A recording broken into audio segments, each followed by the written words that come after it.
அந்த அக்யூஸ்டுடைய போன் தான் வெப்பன் ஆஃப் த கேஸ். 8:52க்கு SMS அலர்ட் அவருக்கு கிடைக்குது. என்னன்னா மிஸ்ட் கால் அலர்ட் கிடைக்குது. இது போக வேற யாராவது இதுல இல்ல உங்களுக்கு புரியலையா? அதுதான் தண்டனை 30 ஆண்டு கொடுத்திருக்காங்க. 11 தனித்தனியா கொடுத்திருக்காங்க. இதெல்லாம் சேர்த்து 30 ஆண்டு இது தனி. ஆமா, ஏக காலத்துல அனுபவிக்கிற மாதிரி கொடுத்திருக்காங்க. அப்படிதான் வழக்கமா கொடுப்பாங்க. அந்த 11 குற்றச்சாட்டுகளுக்கும் என்னென்ன தண்டனைன்றது தனித்தனி விவரம் கொடுத்திருக்காங்க.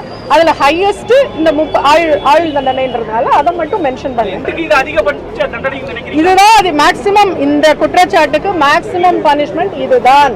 அதை தாண்டி விதவுட் ரெமிஷன், அதுதான் அதுல ரொம்ப சிறப்பா பார்க்கப்பட வேண்டிய விஷயம். விதவுட் ரெமிஷன்னா எந்த ஒரு சலுகையும் அவருக்கு கிடையாது. எந்த ஒரு நன்னடத்தை காரணமாக வெளியே வருது இதெல்லாம் எதுவுமே கிடையாது. ஆயுள் தண்டனையை முழுமையாக அனுபவிக்க வேண்டும். இது போக இதுல இல்லைன்னு உங்களுக்கு புரியலையா? அதுதான் இவர் ஒருத்தர் தான் இருக்கிறாரு.